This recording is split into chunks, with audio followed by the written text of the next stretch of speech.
Okay, so carrying on from the last video where I believe I just stopped it as it was coming to the flop. Yeah, so here we're expecting a flop. But just wanted to show you some new features in the player menu. So in order to do that, let's just skip this hand. Okay, so what it's done now is it's kind of from a system streaming perspective, it's closed off the hand. Let's say it's a cash game, and a player is topping up. So this guy here in C8 has got 1040. You can now, from the controller, update the stack size, which is a nice feature. So let's say instead of that, let's say he's topped up, brought in another couple hundred, right? For whatever reason. There you go. So it's updated.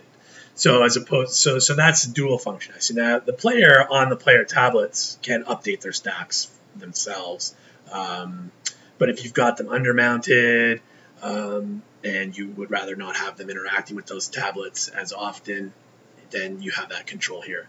The other feature that was requested, which is a great thing, is when a player gets knocked out of a tournament, you don't necessarily want to expect them to unregister from the game. So you can just sit them out just like that. And then let's say, another player comes into that seat, either because it's, a tournament and you're moving people around, or it's a cash game and someone's bought in, right?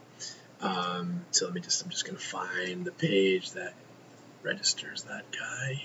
He's seat 5. There he is. So here was a registered player, seat 5, just like as if he was registered from his tablet, and now he's back in the game. So those are a couple nice little player menu features, sitting out and updating stack.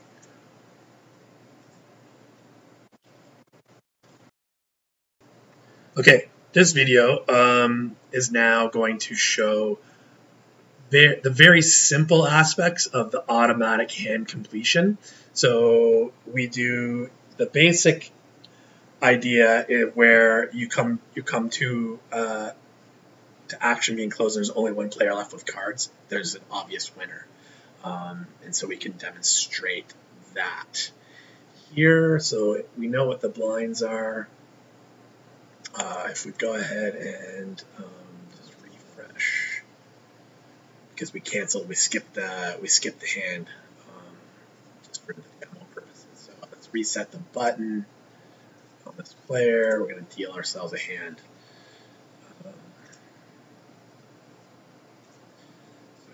And get the cards up though. In this demo, this example, we're just going to show how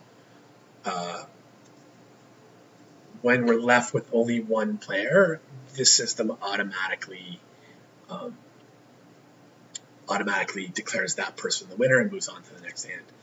Whereas before you had to click into the player and declare them a winner, even though it was obvious. So let's say we had under the gun player, he called. Let's say this guy calls. Let's say this guy bets. He makes it 20. The small blind makes it 20. Okay, and then this guy folds. This guy folds, and this guy folds.